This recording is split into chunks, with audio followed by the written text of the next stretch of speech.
سوينا الانسبكشن اللي انتم شايفينه دي في الورشه، وده التايتل، والانشورنس عندي في التليفون. هيدوك ابلكيشن مع تعبيه زي اللي في ايدي دي. بعد ما دخلت على الموظف رجع معي المعلومات كلها ولقي المعلومات صحيحه، وبعد كده دفعت $325.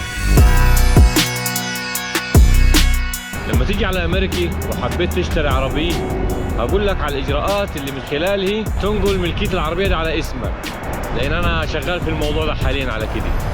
اول خطوه هتقوم به هتتصل على شركه الانشورنس وتعمل انشورنس لعربيتك.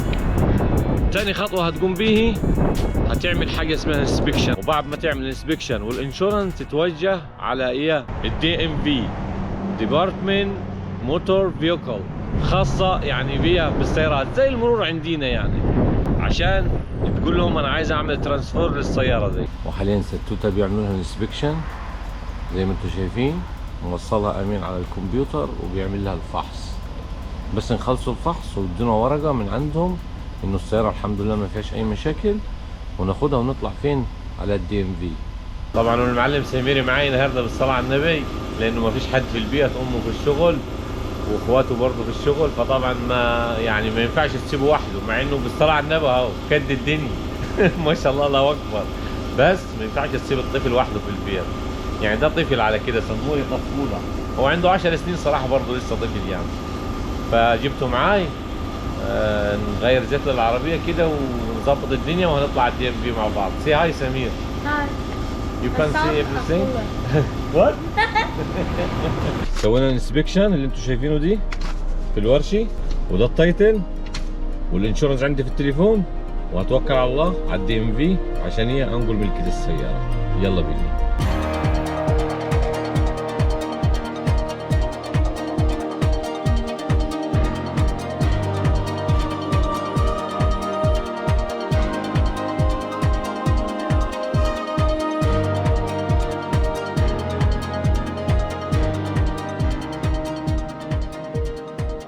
لسه واصلين حالا عشان هي ننقلوا ستوتي.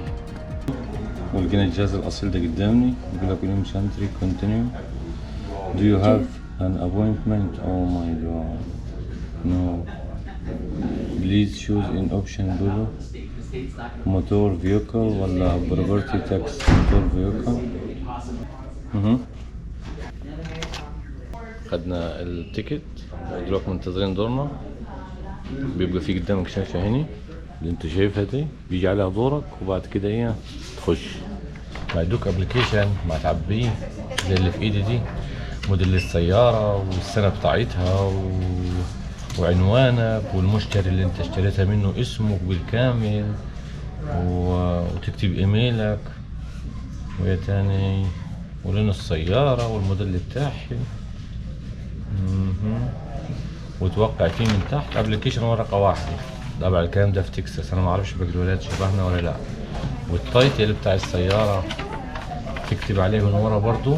لما دخلت على الموظف انا اداني المعلومات دي كلها، قال لي تكتب الابلكيشن دي تعبيه، وتكتب على التايتل برضو بتاعك اللي انت خدته من الاونر اللي هو ملكيه السياره، تكتب عليه اسمك وعنوانك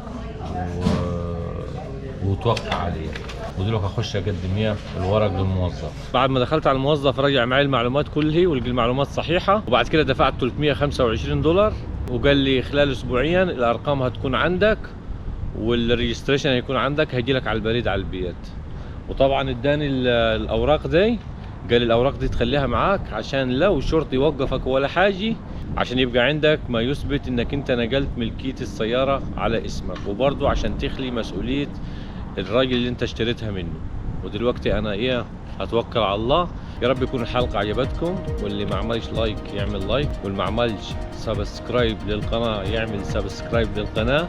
انا حبيت يعني اديكم كل المعلومات دي، عشان لو حد جاء امريكا وحب يحول سيارته او يشتري سياره مثلا في الحاله بتاعتي يبقى عارف الخطوات اللي هيقوم به.